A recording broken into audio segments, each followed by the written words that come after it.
Hello and welcome to the Turn 4 podcast. I am your host, Dan Maldonado. If this is your first time listening, welcome. If you're a regular listener, welcome back. Let me introduce you to today's co-host. We got a longtime listener, Bryan, joining us today. Bryan, welcome to Turn 4. Hi, thank you very much. How you doing? Nice to be here. Pretty good. It's Doing all right? Yeah. So Thank we you. have obviously we have the podcast, and then we've got the YouTube part of this thing. And so for the YouTube listeners or the YouTube watchers, get a chance to see your background. You got a picture, like a fast going picture of Robbie Wickens behind you there in the Lucas Oil number 6. That's pretty cool. Where's that at? That's St. Pete. Oh, it is? Yeah, Does that's look when like he St. won Pete. Okay. won his pole there, I guess. That's pretty cool. That's nice. Good job on that background. I should probably do a digital background or something, but it requires effort. Silly. But that was a fun moment of a new driver for me and maybe others too. And he was a pretty cool dude. What a great guy when he came out on the scene, that's for sure. Hey, before we get started, you want to tell us a little bit about yourself? Sure. Longtime fan of your podcast, and just a longtime fan of IndyCar. I live in Los Angeles. I'm an architect and contractor, but from Philadelphia and closer to Reading, Pennsylvania. So growing up, we were a Penske sort of family and neighborhood and town.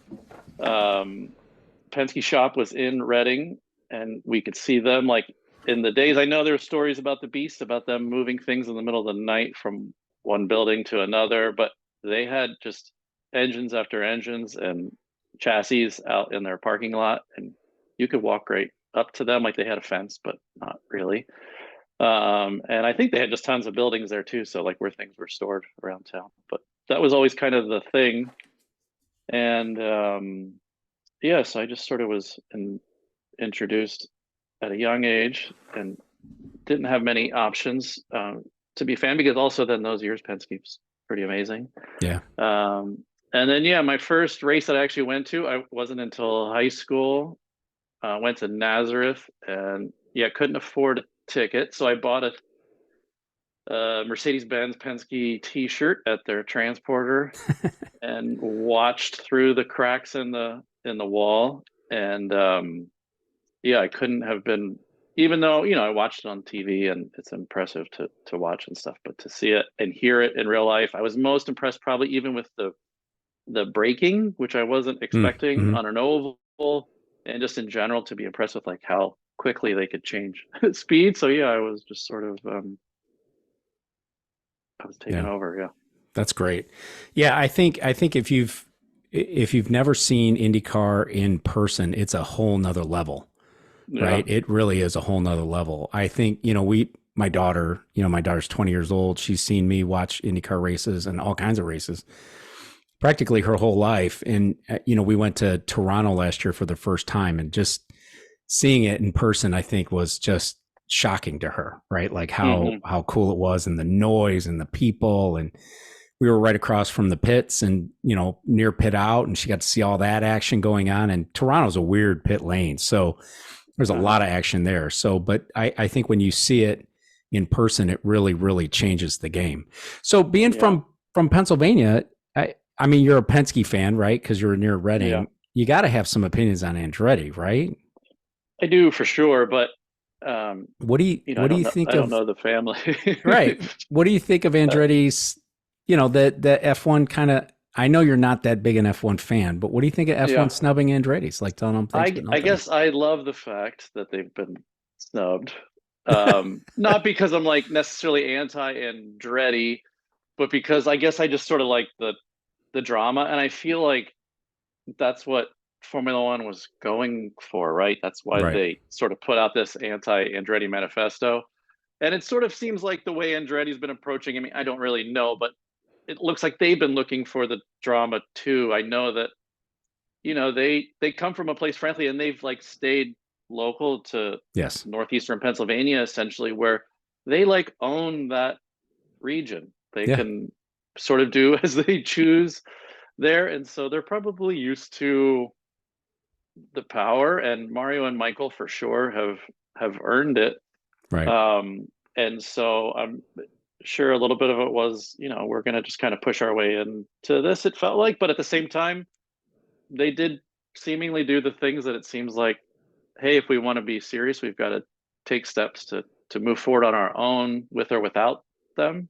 Yeah. And you build it and they will come, sort of thing. But I'm assuming that in the end, something will work out, only because of the amount of money Totally I agree. guess they're spending of other Yep. people's money. And I do think that too, even though Formula One is picking up, me as not being like a huge Formula One fan, like as it crosses my world, more people still talk to me about F1 than IndyCar.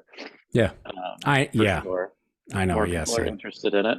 But Yep. the Drive to Survive thing is gonna sort of tank at some point. I mean, even, You'd think it'd have to. whatever it Yeah. has to. I mean, whatever Netflix show exists at some point, Yeah. ratings are going to start to go down, and people are going to lose a little bit Yeah. of interest in that. So I am not a prude. I have a really I have quite the potty mouth. I don't do any of that here because it gets us greater distribution worldwide if your podcast is not marked explicit.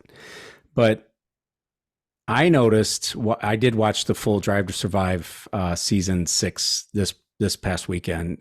It was over the top with the language this time. Oh yeah. Yeah, I thought it was over the top with the language this time. But what's funny is, and I just saw it.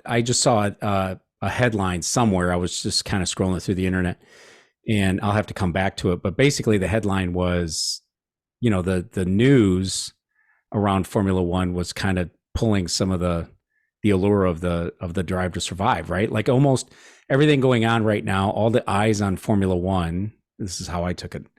All the eyes on Formula One and all the news around Formula One right now, Lewis Hamilton and Andretti and everything else, Red Bull, kind of makes Drive to Survive old news at this point, right? It's like getting a newspaper, right? Yeah. It's like getting a newspaper. It's like, yeah. I've already read all this, and it's like, give me something new. So you're right. I think some of that. I think some of that will contribute to a little lower on that. Like I said, I know you're not a big F1 fan, but if you had to watch one race a year, what do you watch? Well, like last year I watched Vegas. Oh, really? Did you stay? Well, you're on the West Coast, so I'm like, did you stay up? Yeah. Well, I did stay up. Yeah. But it was still a little tiring, I guess. But I was most interested in seeing that race for sure. Yeah. And I also was frankly tuning into to see if it turned into some sort of disaster. Also, like, which way it started a disaster? Yeah. Go. Is it going to be silly? Not silly? Is it going to be a real race? I did want to see, just visually what they did, and like how they handle the television component of it, the lighting, and it was, impressive to see. And I can't imagine, like, because I guess supposedly Roger Penske was there, like, what IndyCar brass sort of feels when they're at an event like that. Are they inspired, or do they just think this just isn't in our wheelhouse? Kind of let down. Yeah. Wise, good question. Yeah. Yeah. Good question. I don't know, but it's got to open their eyes for sure. Yeah. On TV, the race is beautiful, right? Yeah. That was at least a reasonably competitive race between Ferrari and Red Bull. So there's kind of, some good there, because these Formula One races are not compelling for the most part. But that race was at least, compelling toward the end of that. I would probably tell you that's the last time I was up till 2 a.m. Yeah. And whenever that race was in November or whatever, I'm sure I have not been up to 2 a.m. since. So, so IndyCar news, we got a lot of news. Got not a lot of news happening. And because I'm a Jack Harvey homer, I have to start here. So Jack Harvey, along with Colin Braun, are being tapped to test with Coyne at Sebring this week, going on as we speak, Monday, Tuesday. Yeah.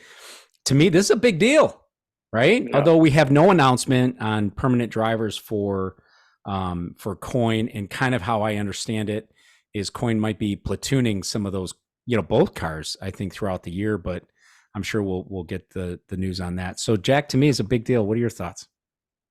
Yeah, to me, not not a big deal. It's not Um, a big deal.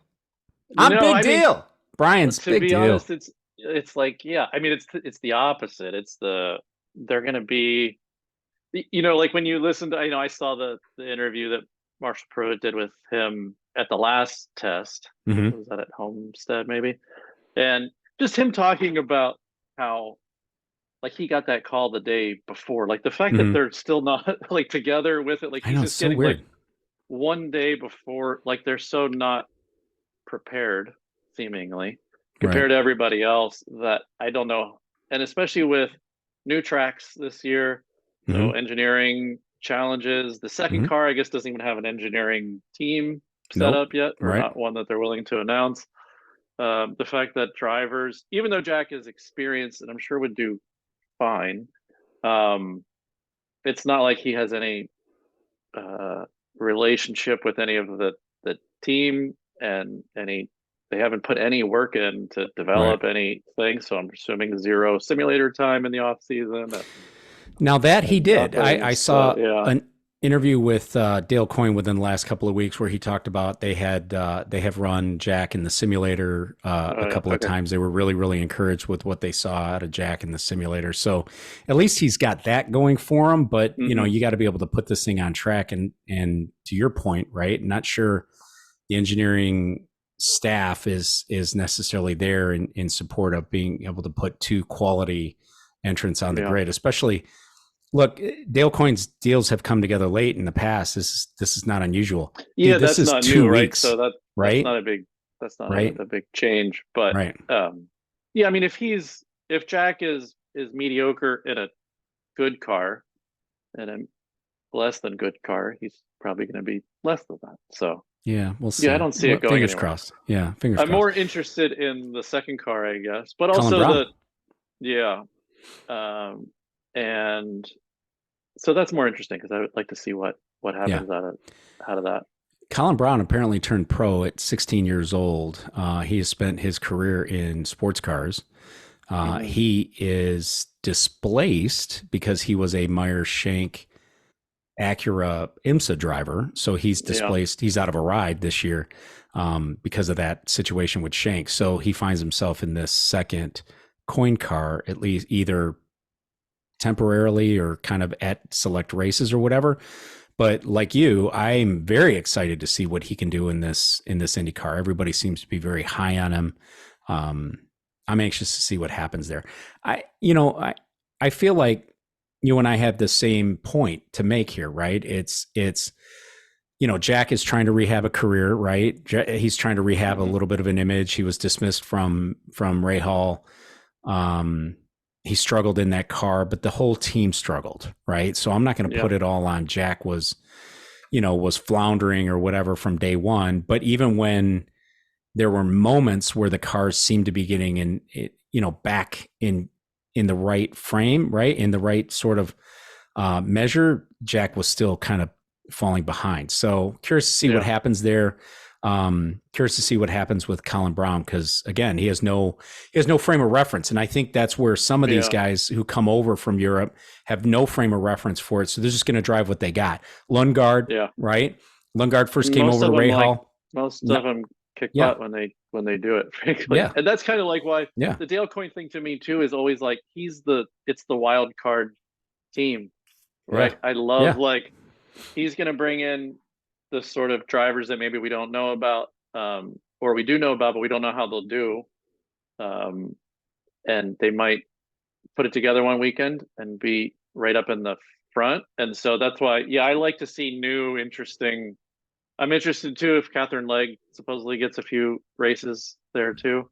That's true too. Um, Yeah, I heard that one. so Yep. I'd like to see some of those. So less Jack Harveys and more others, I guess. I want to see more Jack.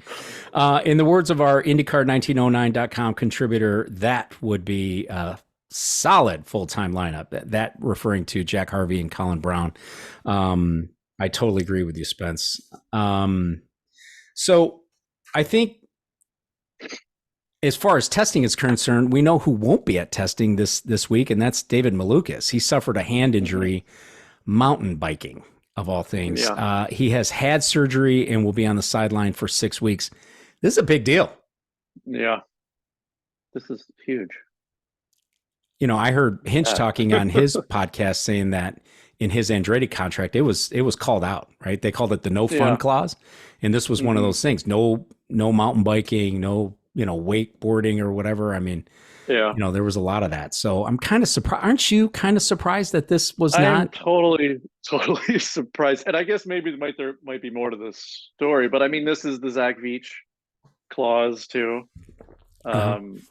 How they used the rock climbing to get rid of him, and it was in his contract too, supposedly. Right. So I guess I totally get a bunch of people have essentially all come out on people that matter, frankly, not me, whether it's Connor Daly or other drivers and stuff in the sport, essentially sort of saying, these guys have to train and accidents can happen anywhere and they're already in a dangerous sport. So training is going to be dangerous for that sport and you got to let people live and that sort of thing for sure. But like, I see you've got a bike there. I love mountain biking and have for a long time. And I've been injured many times on a mountain bike and never once on a road bike, but obviously it could still happen. Right. It happens all the time.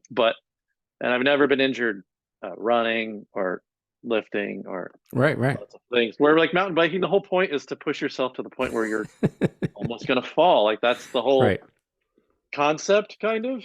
So, yeah, no, I mean, in high school sports, like in high school basketball, we weren't allowed to play basketball, like recreationally. Basketball. Yeah.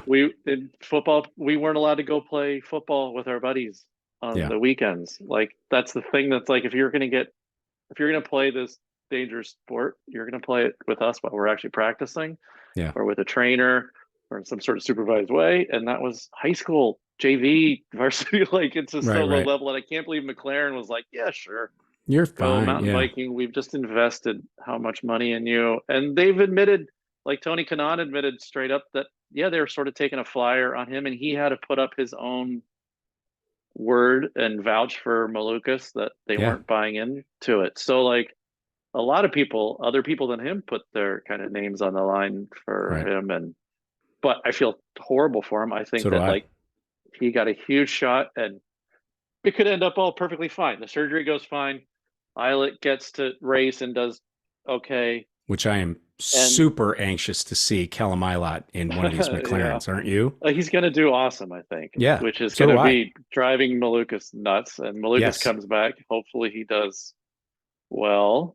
Yep. And then maybe he keeps doing well. And then at the end of the year, Rossi gets the boot and Eilert comes in and takes his spot. So, well, Rossi's not going to compete with Award and Malukas is probably going to leapfrog him there. How dare you? Yeah. We'll see. I'm actually, it's funny you say that. Alexander Rossi's on my radar this year because it's kind of like, it's your third year, dude, right? You got to do something. Yeah. I think he's kind of done, but I love David Malukas, like as a character and a person, he has like such a fresh personality, and he's seemingly very good, and his family is quite successful. It sounds like they'll be, having a team at some point. So yeah, I'm all for him. I just hope it doesn't.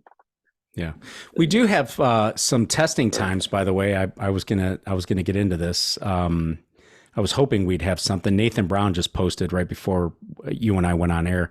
Kyle Kirkwood leads testing. No times, but Kyle Kirkwood leads, Renus VK, Alex Palou, Pato Award, Alexander Rossi, fifth. Jack Harvey is at the bottom, but we're told that that the Dale Coyne cars didn't make it out. That they didn't make it out because there's only 3 sets of tires. So it feels like they're economizing their use of a very limited supply of tires. I'm surprised Tom Blomqvist is at the bottom of this, 14th. Behind Pietro Fittipaldi and Augustine Canapino and Christian Lundgaard for that matter.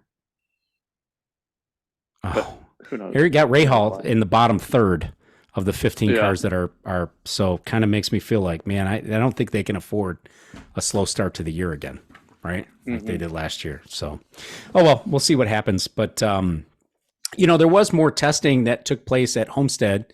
This was the hybrid testing. And in the headline on racer.com, it was noted as, quote, ordinary.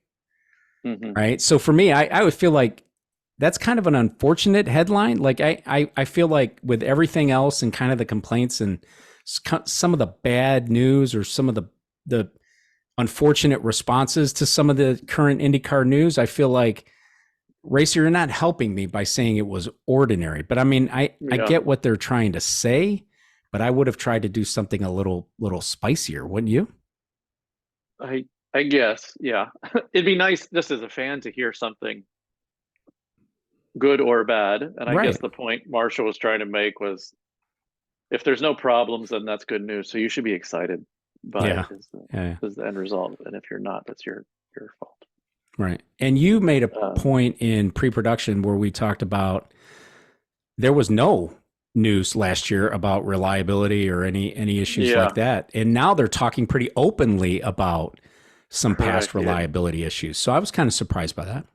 Yeah, it seemed like the story then at the time of, okay, we're going to delay it again, had more to do with, okay, Penske, Ganassi, and Andretti have all had runs at this, but all the other teams haven't, so it's not going to be fair. And that seemed to be like whether it was drivers on podcasts or interviews, that seemed to be the talking point. But then, yeah, later it came out that they couldn't make it 3 laps without these things falling apart, and they couldn't get anywhere, and that the reliability was the problem. So we won't know anything. So the fact that there's no news, either it might mean, yeah, it's good, or it might mean they're just not releasing anything and the drivers aren't talking. My philosophy is always no news is good news, but I want news, right? Like I want news. First of all, I got to do a podcast, but second of all, I want news, right? Because I'm a fan. I you know, where this thing goes, it's kind of half pregnant, right? With the hybridization, but it is, you know, it's coming. So you might as well talk to us about it and see where you're at with it. You kind of mentioned the testing teams. You know, there's been a lot of chatter recently about that, where they talk about like Penske and McLaren on the Chevy side, and Ganassi and Andretti on the Honda side are getting like the bulk of the reps, right? Is that unfair? Yeah, but yeah, I mean, I get it. You got to let the teams that know what they're doing do exactly. Yes, yeah, they have they're probably the best resourced teams on the grid. They're some of the larger teams on the grid. So they are able to go in and really just focus on this.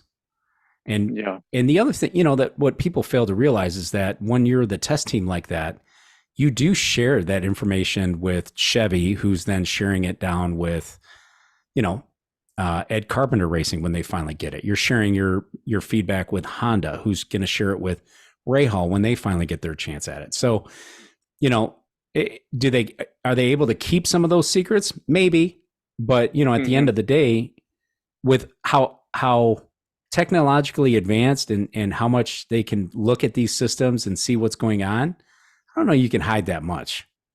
Yeah. Right. But as far as like when Will Power goes out for a drive, he's able to share things with his team that aren't necessarily data points on a piece of graph paper and say, that's at true. This point, this is, you know, he's able to to communicate some sort of feel or strategy about deployment and recovery and those kinds of things that other teams wouldn't have that insight at that point. But why couldn't they have like test only teams? Is it because like back in the day, maybe a conflict of interest of Penske, like or even not even just test only teams, but test only drivers? Like Penske could bring in any driver that's not currently racing and have them be a test driver and pay them well to do it. And so could Ganassi or Andretti or whatever. But why can't they just get together a Honda and a Chevy team with 2 drivers that aren't currently racing, and maybe aren't even fully interested in completely racing all the time? That could be good. You know, they could get a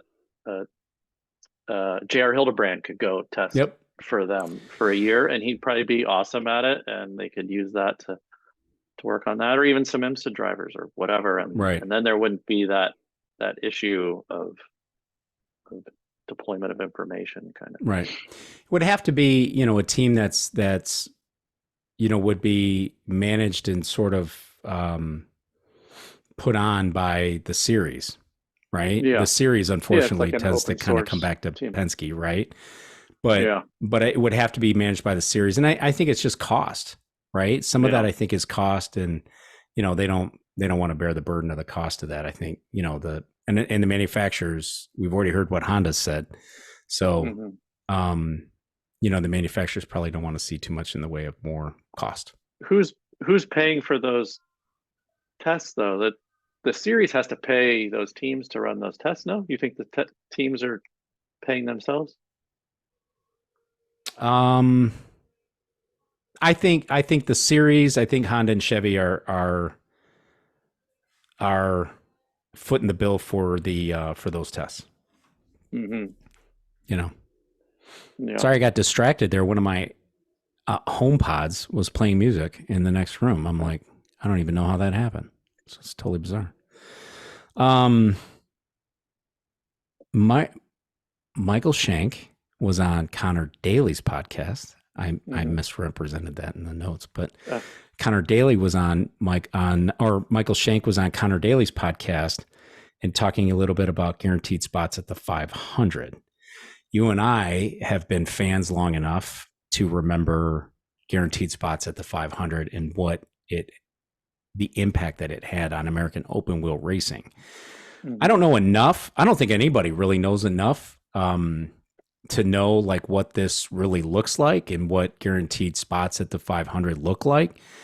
If somebody thinks that, Penske Entertainment or IndyCar or whatever you want to call it is thinking, well, we're going to guarantee 33 spots. I think you're misguided, right? And I think you're not paying enough attention. But I think there's those, people out there who feel like any number of guaranteed spots is too many. Do you fall on that line? Do you, if it's any number of guaranteed spots?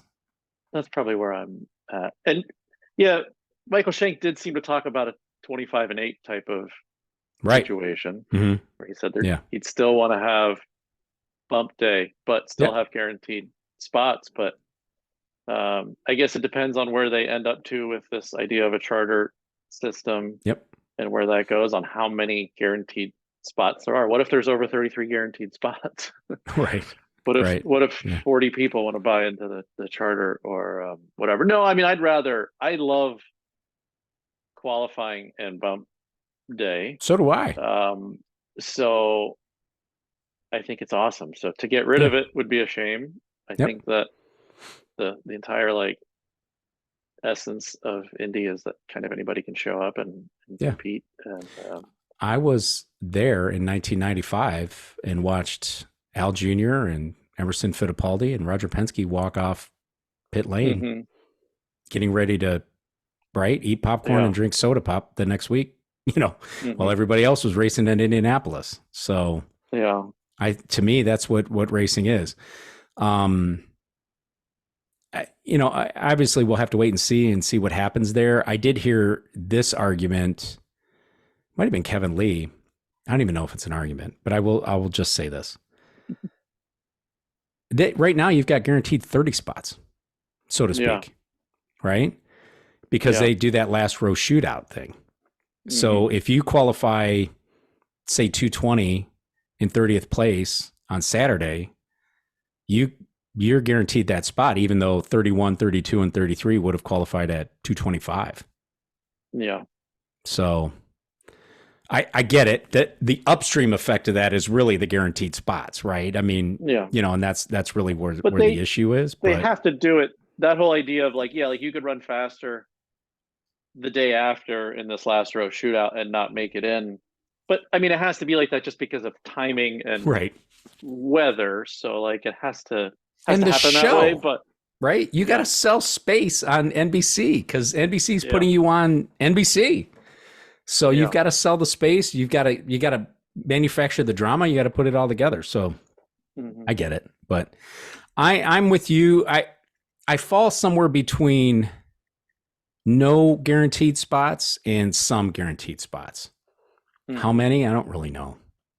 22, 20. Yeah, but see, what also makes it interesting is because if you say you had the 22 or 20 or whatever guaranteed spots, and depending on how it was worked, whether it was seniority in this membership sort of program Mhm. or even place in the standings, the teams, the most exciting people to see get knocked out. It's exciting to see. I It love is. Graham Rahal, Mhm. but to see him in that position, see Will Power a few years ago in that Mhm. position, and Yeah. Alonso, and like the best drivers from the top teams, seeing them on that bubble is what makes it interesting. It's like, Oh, yeah. it's the same as March Madness. So just if they guarantee all those teams and the only people fighting it out are the Dreyer Reinbolds and the extra cars from each individual team, then then who cares? I mean, I guess I would still care, but Yeah. it would Let's be say it. less Big exciting. deal. Yeah. Right? Well, no, Big it's a deal. big deal. Huge deal. Yeah. Speaking of the The biggest 500, deal. Takuma Sato will pilot the number 75 Amada Honda for Rahal, Letterman, Lanigan. This will be Sato's quest for a third Indy 500 victory. How do you feel about this? I love it, I guess. I like Takuma. I So like do that I. he's a 100%. character, nicest guy on my interactions with him in real life. Mm-hmm. The fact that he's like, is he 47 or something? Mm-hmm. Yep. He's an old guy, and For that's professional cool. sports. Yeah. Yeah. And still competitive as far as we know. So no, I think it's awesome. And he brings in um like an entire country of fans, Mm-hmm. and sort of two countries of fans, because lots of people here love him too. Yeah. So I Yeah. think that it's pretty cool that he's back. So I love it. Yeah. Yeah. 47 years old. He just turned 47, January 28th, Oh 1977. yeah. He's an old So, dude. yeah. In immaculate shape, though, right? Like negative body fat. Yeah. Yeah. So, I like his style. I want him in that race. I want somebody like him in that race. I think, Yeah. it'll be fun to see. But, at the same time, I feel like some of these guys, some of these Indy only drivers, I would love to see, an Indy Next person get a shot at this, or, Mhm. Formula 2 or Formula 3 driver, somebody else to get an opportunity to come in and try to showcase their talent, right? Because at some point we're Yeah. going to have new talent. Will Power's not going to be around forever. Sato obviously is not going to be around forever, even though he seemingly is. But, Yeah. that's where I'd like to see somebody new. But I mean, as far as the show, Sato is your guy. Yeah. I agree. Yeah. Yep. I mean, I don't think that the one-offs don't need to be for the new guys and girls, the younger ones, because the one-offs are usually people that can bring some money, right? So they've got to have Yeah. some history, and you'd like to think that they've got a chance to win. But there are going to be some newbies in this year besides just the regular rookies, and whether it's Right. Nolan Siegel shows up for that, and he's about as young as they could get. So Yeah. That'd be it'll fun be to see new. him in this. I think you're right, though. I think we will see him in this. Yeah. We got an Indy 500 rule change too. So, Hinch was calling it unleashing the dragon, and I know other drivers have called it the snake maneuver or whatever. But this maneuver of diving toward pit lane out of turn 4 to break the draft is going to be outlawed this year. Yeah. I am totally fine with this, especially in the name of safety. Some of those things, man, take your breath away when you see those guys do that at the end of this race. I agree. Yeah, so I'm anxious to see that come out. Yeah, if the rule's the rule and they change the rule, then fine. And Joseph seemed to be pretty reasonable about the whole thing, and just said, yeah. If it's allowed, I'm going to do it. If it's not, I won't do it. But yeah. And of course, the board of IndyCar fans found on Twitter all, are up in arms because, well, we don't know what the penalty is going to be. They haven't announced the penalty, and it's like, just don't do it. You want to take a chance on the, look what happened to Scott Goodyear, right? Yeah. Scott Goodyear never had another shot at this thing. He would have won this race. He refused to acknowledge the black flag, was put behind this thing, and Jack Villeneuve goes off and wins this race, right? You want to be the guy who's black flagged or whatever it is, I don't care what the penalty is. It means I may not win the Indy 500. Yeah. Just don't do it. Right? Just don't do it. Doesn't I'm matter what the penalty assuming the is. Just don't do penalty it. will be a drive-through or a forfeiture of that position. So Yeah. Oh, it could can you happen imagine getting on that any lap. call? Right? Yeah, but it happens in every sport and everything, right? Totally agree. So Totally agree. it's just the way it is. So yeah, if there's Um, a line and it's clear, you just don't go over it. yeah. Yeah. But then what's going to happen when someone's maybe pushed? Maybe there's lap traffic in front of them that they have to get around, right? Yeah. That's where you And hope common that sort of thing. sense from Max Pappas and Ari Leindyke in the booth, right? In the stewards Yeah, booth are able to say, no, he was kind of pushed down there. Right. yeah. That wasn't a move. So speaking of change, Nashville, this is a big deal. This is a big deal. Mm-hmm. Nashville moves from the streets to the oval at the fairground. I have generally been not necessarily a huge advocate of more ovals and everything else. This move to the oval, I like for whatever reason. And I know it's on my list of races that we want to go to this year, but I'm all for this. Mm-hmm. I really am. What are your thoughts on this? Yeah, I mean, I'm not a huge oval. I mean, I'm fine with ovals. I'm fine with Mm-hmm. all of it, I guess. But I've never been, the we need more ovals, kind of thing. I enjoy road and street courses Mm-hmm. more Totally agree. to watch, and maybe I just haven't been in the right circumstance. But like back in the day when Fontana was still happening here in LA, and we do Long Beach and Fontana every year, Long Mm-hmm. Beach was 100 times more fun to be at, fun to watch, sort of. And so maybe I just haven't done the right oval in the right Yeah. way in the right year. But no, to me, the bigger deal actually, I kind of got from Marshall Pruitt's podcast, where the article made it seem like, okay, there was some challenges, so we're moving it. But like Yep. when you heard him actually talk about it, that essentially the whole thing was imploding, wasn't Yeah. going to happen. They had issues with the finances of the race and a bunch of other things, essentially kind of maybe questioning them. Yeah, the And whether they NFL could even pull the stadium was race kind of like off. secondary or tertiary at that point, right? Seemed Like there was a lot seemed of like problems it. going on. Yeah. Yeah.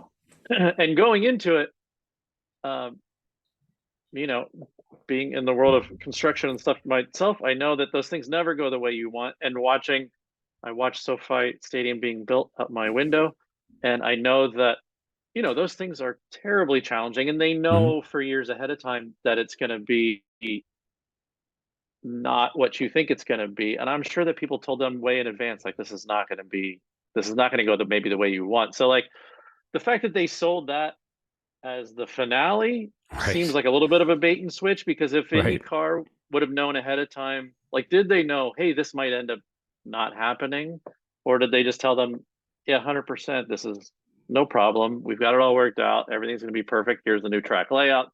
Yeah. IndyCar helped develop that track layout. So like, that's a little weird. And then also he just talked about like the finale celebration, whether it's in person or for television, at that oval might be terribly depressing.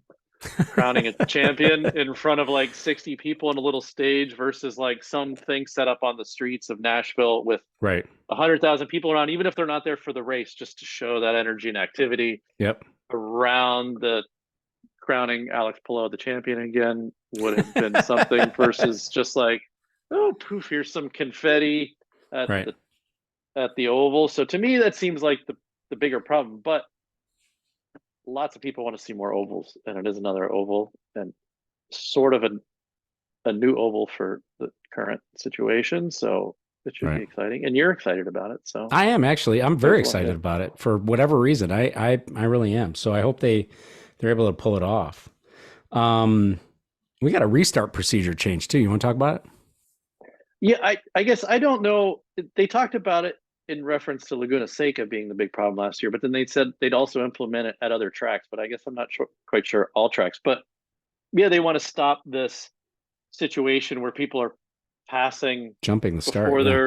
yeah, kind of jumping the start, but I guess technically not really jumping the start because the green flag has flown, but they're still one corner behind. So they want Yep. to get everybody bunched up and then kind of create this zone where you could start passing.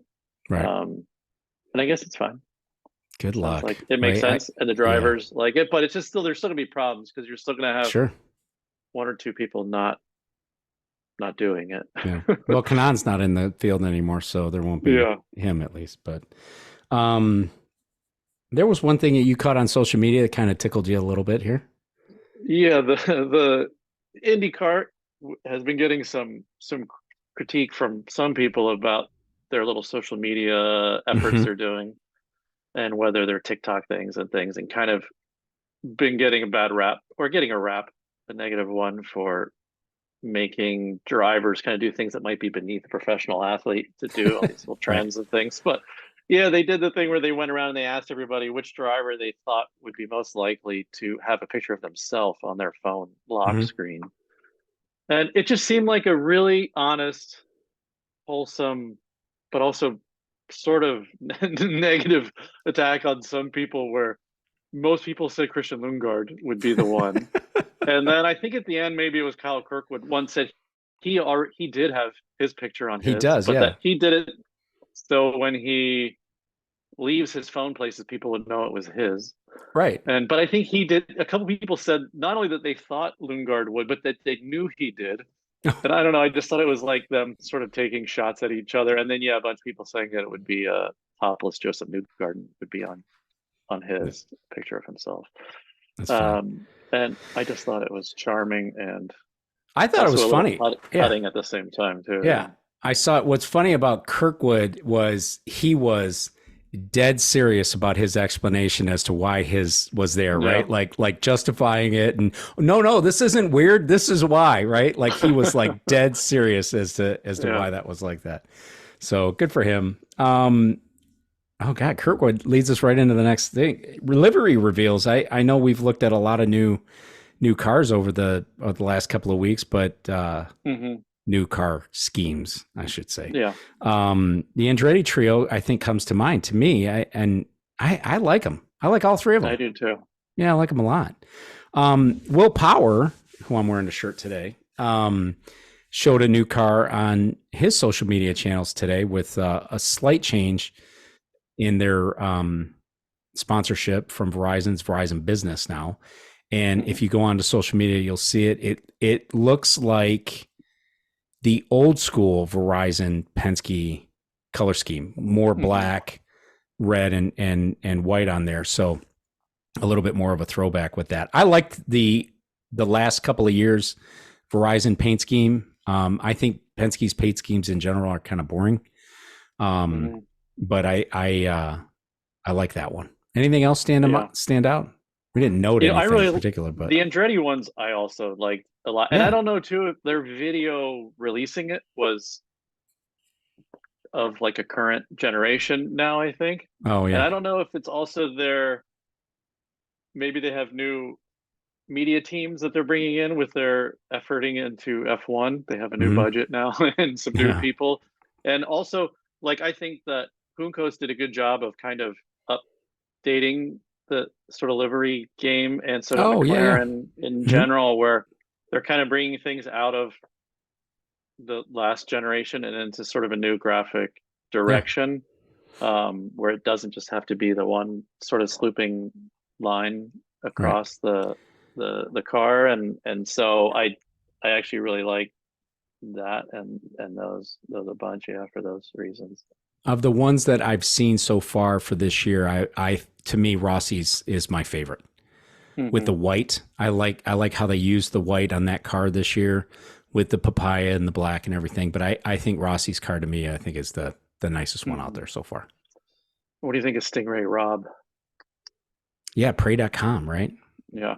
But it's a nice looking car. To me, I don't care who you put on the side of it, as long as you go fast. You put on a good show. And to me, I feel like Stingray Rob definitely has a lot of expectations on him, and I'm hoping that he can live up to the expectations there. Yeah. But we'll see. Like I said, I don't care who's on the side of it. I want to see it go fast. I want to see it do well. And last year he wrecked a lot of cars, man. He put a lot of things in there.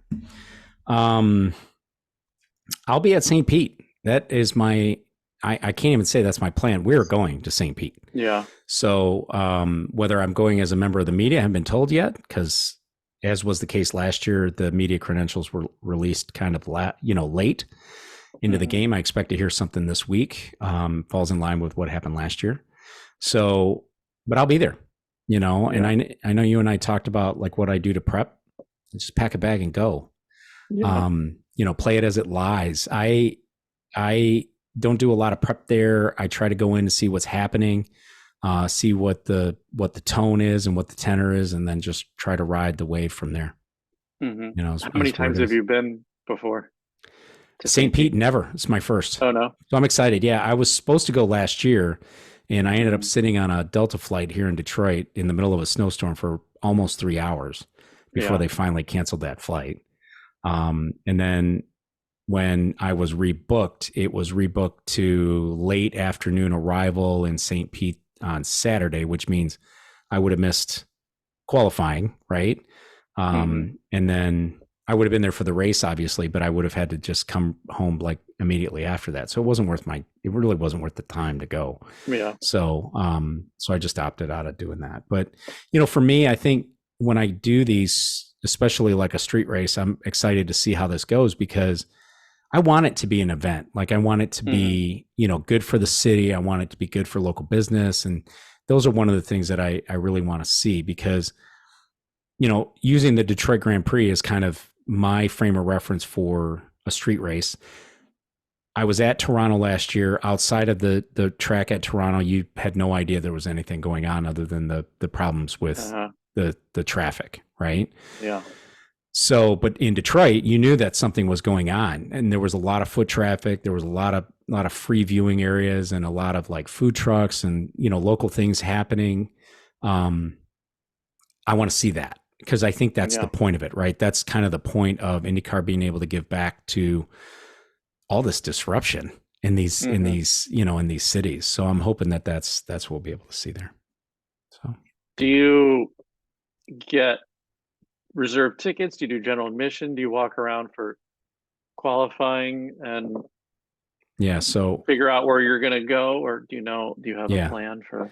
So my wife and my daughter will have reserved tickets. They've got seats in the grandstands, and I will go everywhere I'm allowed to go, and even where I may not be allowed to go, to try to get some pictures and try to get some vantage points and things like that. I'll spend time in pit lane until they throw me out. And then, cause generally we don't have access to hot pit lane, which is, like during any of the official sessions.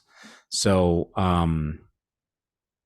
like qualifying and the race and things. So, but I'll be out there, and then I try to walk around and try to find the best place to view and see what's going on. So I like it. That's what I'll do. I'll just play it as it lies, like I say. So that will be my next show. There may be a little bit of a delay to that, so keep an eye on the social media channels for that one. But that will be our next show.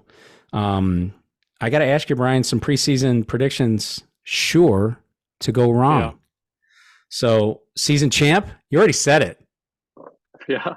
Right? Alex Palou, I would imagine, until, it's just like people talking about Patrick Mahomes. Until they show otherwise, it's hard to bet against them. And he seems unfazed by outside negativity. I know. Yeah, unflappable. We didn't talk about it in the livery piece, but they showed that DHL car. That DHL car holds to the history of the DHL car, but man, it looks good, right? Yeah. With the use of the red and the, how that gradient works on that car. It really looks good. So I'm anxious to get on track as well. I'll give you mine. Scott McLaughlin. Yeah. He's ready, huh? He is ready. I think he's ready. I think he got a taste of it last year. He was almost there, right? He could smell it. And so I think he's ready this year. Rookie of the year, who do you got? I had Linus Lundqvist. I love it. I can't imagine. Who do you think? I'm taking the other Quist. I'm taking Tom Blomqvist. Yeah. Interesting. at Meyer Shank, which let me tell you, that's a leap of faith. But Yeah. I'm taking Tom. Yeah, I guess I'm just sort of going with the Ganassi Hmm. handling of rookies. Yes. They take um they're going to give them an awesome car. They seemingly do a ton to help develop them in a slightly aggressive way, but not too much, to the point where, when they even don't run all the races, they still beat everybody else. So Right. I can't imagine them dropping the ball on that one. Right. Who do you got for Indy 500 winner? So said Santino, and why not, right? I Why think it would not? be funny and fun. Um, maybe I'm putting too much stock in the relationship with Penske and their performance last year, but it always seems like, oh, he got lucky on this oval and lucky on that oval, and he just happened to miss this accident and that one. Yeah. But at the same time, he's always kind of there. I love the fact that Joseph like seemingly hates him, Yeah. and it would just be Half the pretty paddock awesome. seemingly hates him. Yeah. Yeah, for some reason, it actually Yeah. seems like, I know that he came with a super bad rap, and Yeah.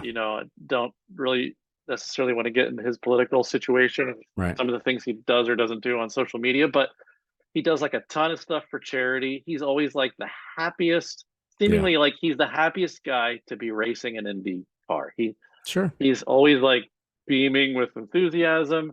If he won, he would go bananas, which would be Yeah. pretty fun. Like him or Connor Daly to win would be pretty fun to watch. So, um, I yeah, don't I'll, think I'll he's go short for of that. talent at all. I don't think Hmm. he's short of talent at all. Character and, everything else, I guess, is really where the issue there is. My Indy 500 Yeah. pick is actually the guy I think is going to get his first oval win, Alex Palou. Yeah. Can't be that close Uh, this 2 years in a yeah, row and not nail it at some point, right?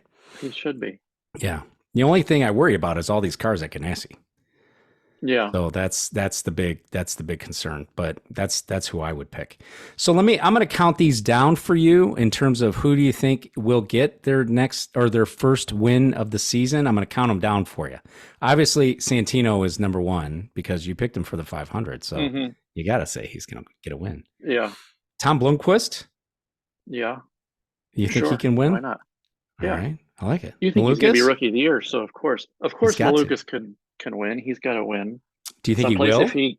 if he gets to drive again Yeah, and gets his ride back. yeah. Yeah, I think he's got just as good a chance as any of the three there You do. want to say So Rossi? As good a chance as Rossi, right? for sure, Rossi better than Rossi. Especially on, we've got a few ovals this year. Maybe he turns it on in Iowa or Right. something, and yeah. Lundqvist, Linus Lundqvist, do you think we'll get a win this year? Here's your rookie of the year. Um, yeah, but he's probably not at the top of that list. I think he's going to have a lot of really consistent, great races. But yeah, I see it. I see it's possible. Yeah. Grosjean. Yeah, that's maybe I I just want want that to see that. so I bad. just want to see it happen. And it seems like every once in a while they're in a position, and he's in a position where strategy works out. He's fast, the car's right for him, and he Hmm. could turn it on, and he's just as good as anybody else. So yeah, I Yeah, think that there's a good shot there for him. right. What's your Yeah, or none of expectations? them win. Right, or none of them. Who knows, right? Just Hmm. um, expectations for the Foyt alliance with Penske. I guess I'd like to see that worked out well. Um, I can't see it working out badly for Foyt. It can Yeah, only lead to good things for them. I'm not sure how much it'll help Penske. I guess they want to use them perhaps as a pipeline for some younger drivers and that kind of thing in future years. So right. maybe Miles Rowe ends up there next year, and so maybe there's more in the next few years than this year. Yeah. But I don't know. What do you think? Um, I expect really good things out of that, to be honest with you. I think to me, the bigger question is Stingray. Like I said, I don't think Santino Ferrucci's got any shortage of talent. Mm-hmm. Can he race with people at the front? Can he race clean with people at the front? Can he do things like that? And here's the thing, can Foyt get him there? Right. So Mm-hmm. even if the car is good, you still have to have the strategy and the pit crew and everything else that goes into that. That's part of that. And it's been a long, long time since Foyt's been in that position to race somebody for a win, right? To help pull the strings for somebody to race for a win. I want nothing more than to see a Foyt car, and I don't care who's driving it.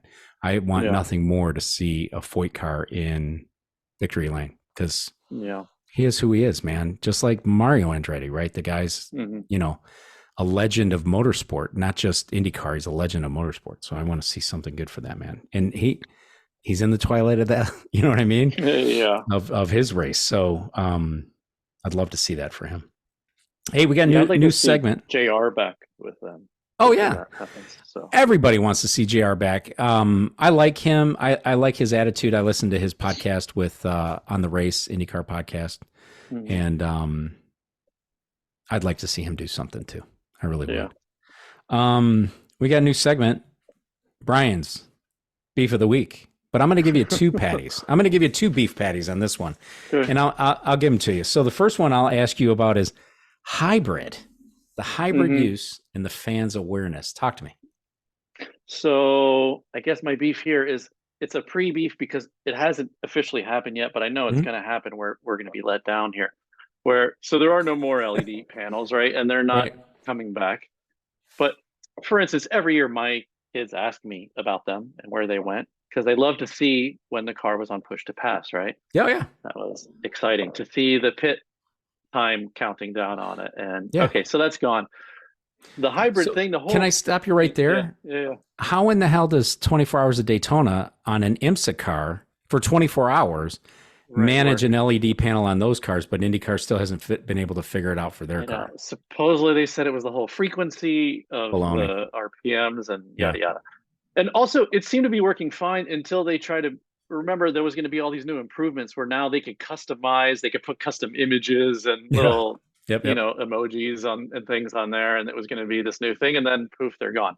So, but the entire purpose of the hybrid situation, and I'm not anti at all. I'm on top of that. I'm for it, but is to increase awareness for these brands to the people that these are hybrids.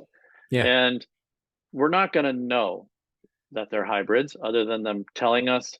So I was thinking that there should be some implementation, whether it doesn't have to even be a screen, and I could do a rendering and mock-up and show you my thoughts perhaps, but essentially it'd be like LED strips along the edges of contours of the body panel, or even in air inlets or things where, and they get the light to work on the attenuator, right? That's a red flashing light. So all we need is another light where we could have, let's say 4 colors. There'd be a color for when it's charging. So it's charging, and maybe that color is green. When it's being deployed, it's blue. When they're on push to pass, it's red. And when they're on push to pass and hybrid deployment, it's purple. So you see them deploying it. You see when they're generating, when they're charging. So like they might be on an oval, supposedly flapping this paddle, charging while they're seemingly not braking, but they're actually charging. To know that they're doing it would, I think, make it just really fun and interesting. F1, when you see the blinking red in the back is when they're harvesting energy. I love to see that thing do that. I really do. I dig that. I really do. And I'm with you there. There's probably some missed sponsorship opportunities too, whether it's Duracell or Energizer or whoever, even though they're not providing it. It's the same as Rahal getting Total oil. They're not using that oil in their engine, but they're advertising. So for Duracell or Energizer or somebody to not be advertising a battery, even though it's not a traditional battery system being used on the car, I think those are missed opportunities that I'm going to have a problem with once it doesn't happen, I guess. Tell me your beef about the current car. Do we share the same beef? Oh, I just like a new car, I guess. No and I don't kidding.